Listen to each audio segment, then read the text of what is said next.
Welcome back, guys. I have a little bit of a video here. Been working on the ship.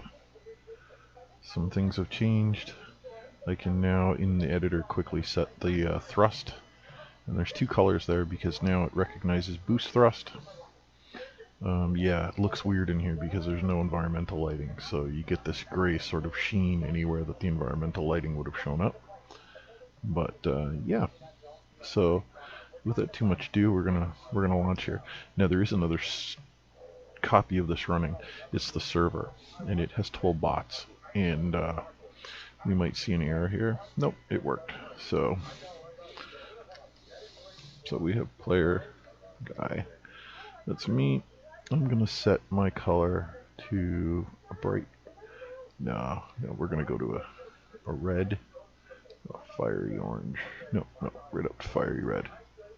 Sorry for the indecisiveness, but okay. Now, we're not creating a server. Hang on a second. I had to move my mic. We're not going to create a server. We're just going to join. So we're going to join. This takes a second, literally. Now, it created a bunch of bots. But the bots this one created were the copies from the server. So we're actually on the player. Now, I do apologize if we're going to drop a few frames because I am recording this with OBS. So, as you saw, I selected red, so my ship is red. Over here is the server ship. We're just going to fly over to the server ship and try not to get hit on the way. And, yeah, the server ship, I made him like an iridescent purple. And we're moving. So, I'm not using the joystick, I'm actually using the keyboards. But, yeah, so this is the server ship. I'm going to do a camera trick. It's a kind of purple color. Now I know that the camera hangs out behind this, so I know the radius that I can sort of do this weird little camera trick with. And I'm just going to move up a little bit. So yeah, it's a pretty bright color. So yeah, he's physics enabled. He's not actually being controlled right now, so if I was to bump him, and I will bump him just a little bit here, we're going to see him move. Oh, actually, I forgot about that. He won't move. He's what's called sleeping in physics. I would have to initiate some movement on his side, so you guys are going to see me just pop away for a split second. And I'm just going to give him a tiny burst forward.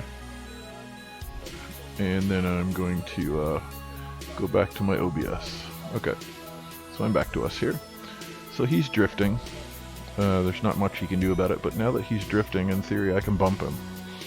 Because now he's alive in the physics. Okay? So he will drift. Unless he was to get some, unless the player was to do some, what am I trying to say? Yeah, if the player was to put some input in, he would drift. But there's also something called damping. So there's basic damping in this physics engine so that things don't just drift forever. I'm going to hit my space brakes. You can see he's got a very slow drift, so the damping is eventually going to bring him down to nothing. Something that you might notice, I'm not the server, and the bots are moving a heck of a lot smoother. For those that may have seen the private video, the bots are actually doing something which is called LERP, which is a funny word that just means linear interpreting. And I'm hoping I got a good balance between me and the music in the background, because Jim made a bunch of original scores. So we're going to call this his Spacey 1-2. Oh, hey, look, you can see the spotlight on the fog pretty good there. So he's still drifting, I think, so let's try my space brakes. For those of you that don't know, space brakes don't really exist unless you use something that's capable of stopping. So that's him. Now I don't know if you've been noticing, I'm going to leave him there for a minute. Don't know if you've noticed this, but when I move, the flames are a slightly different color and they react a little normally. Actually, I'm just going to turn a tight circle here if I can. It's a bit rough once you get going. Space brakes here again.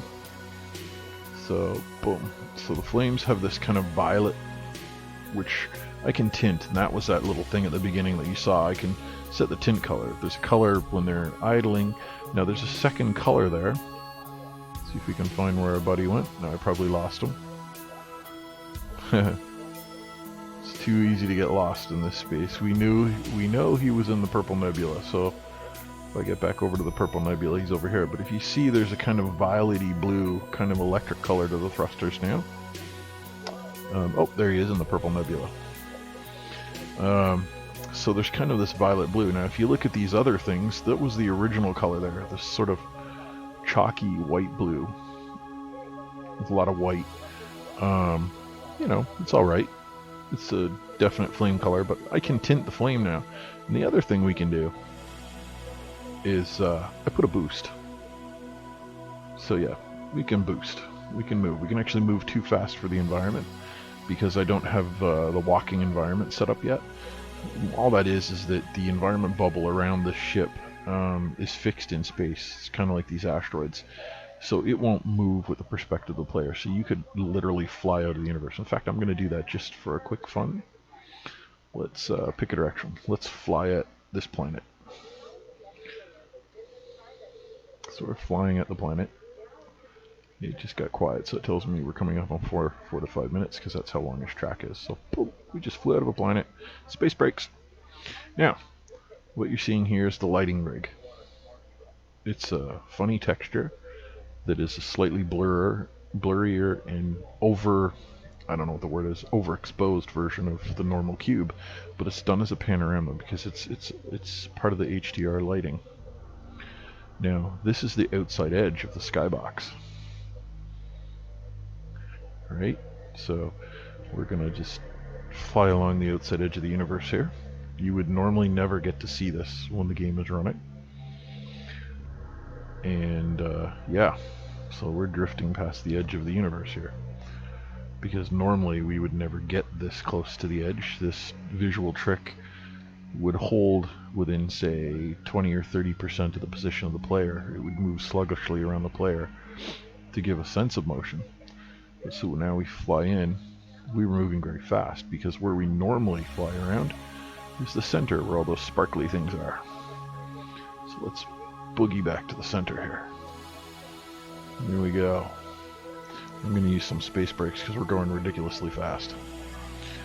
Like if I was to line up on this guy here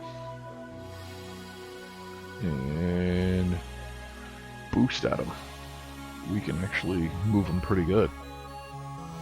Hit my space brakes, and yeah, he's cooking.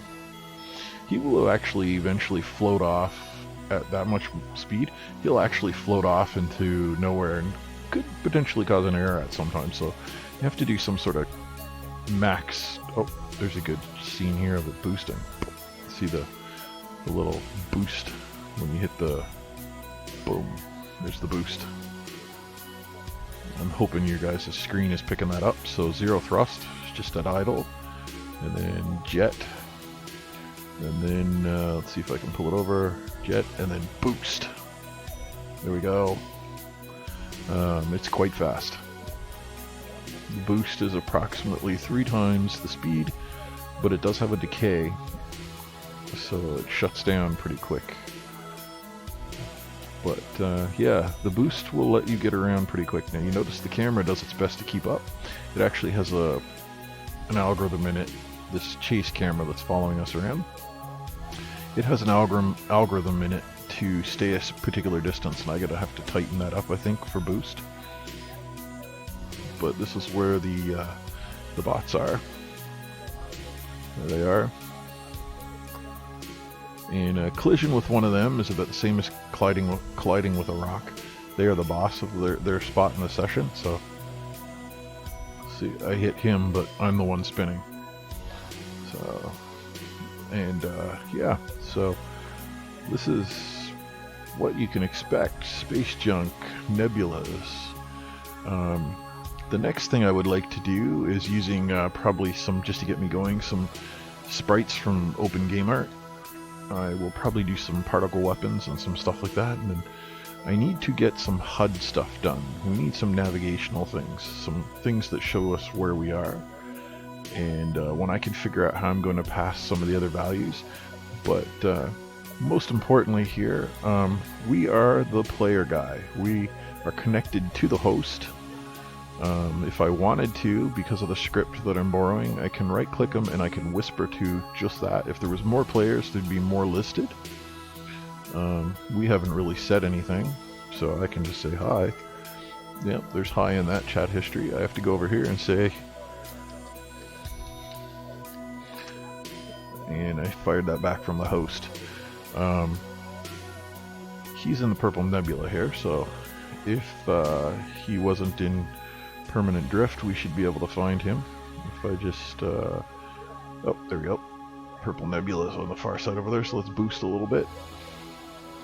So this isn't taking up too much time, and there he is. So let's go at normal speed. Boom. So there's the purple guy in the purple nebula. Oh,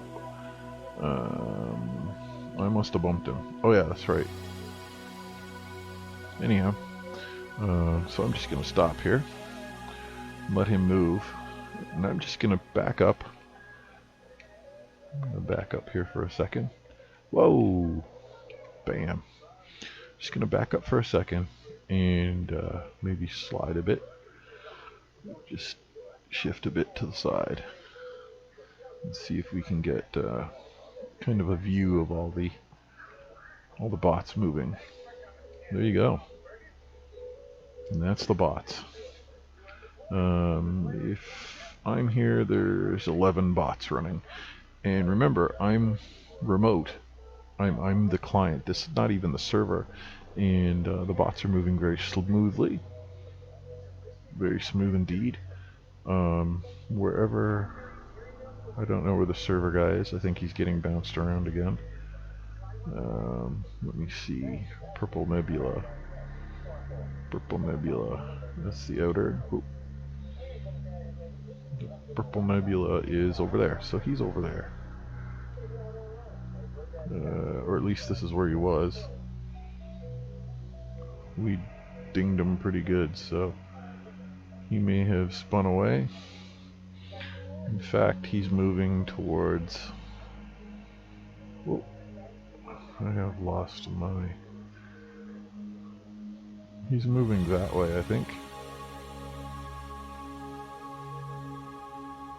If he's even moving. Again, I don't have speed or anything. My guess is he's headed over this way somewhere. Nope. He should be around here somewhere. But if you remember the last show, these things are too small to hunt down, so I don't think we're going to find him without some sort of assisted video. I know what the planets look like on his screen, so if I was to match his planet appearance, he should be near here. But he doesn't have his big engines turned on, so he's not a very big speck in space. You guys can probably already have seen him and probably shouted out and said he's right there. But yeah, I've successfully polluted my own space with all this junk. With all that junk like that, right there.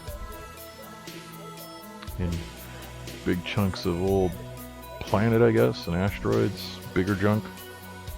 Boom. And we'll bounce off that one. Sorry, I had to do that. I don't know why I'm compelled to say boom and boost sounds when I run into things. So we'll just take one quick whip around. Maybe bounce into something, maybe not. And yeah, we'll take another pass through here at relatively high speed. Loop. Boost.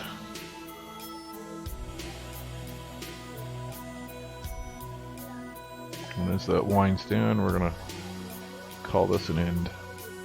Yeah, as always, thanks for watching, guys.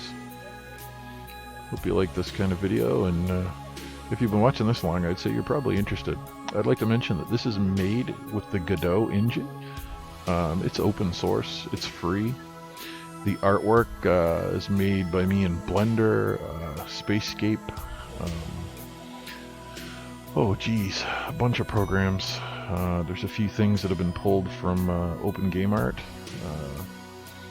some tutorials, Ducky 3D tutorials on how to make, in general, the root shape for these. Various mixes of how to do procedural texturing on rocks and stuff. All kinds of stuff. And time. This isn't my day job, so working on this and getting it done.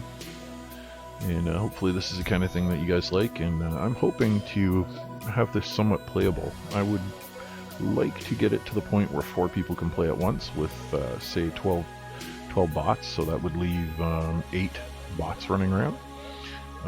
I've got a lot of stuff to do, but I'm pretty confident I can get there. I've got Jim helping me, and Godot has a pretty darn good support community. If you can Google, you can pretty much figure out what you're doing in Godot. Tons of YouTube videos.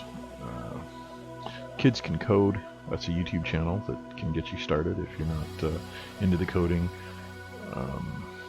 Geez, I'm forgetting like a million ones. I mean, I came up in a either raw C or Unity ecosystem. So Unity was Brackeys. There's some things about games and making game assets that you'll pick up from Brackeys.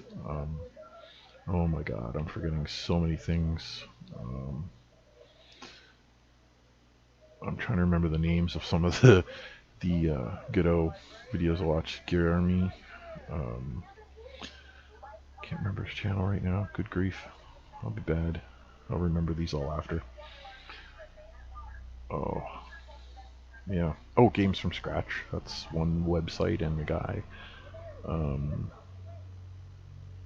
I can't remember Jeremy's YouTube channel. Oh, good grief.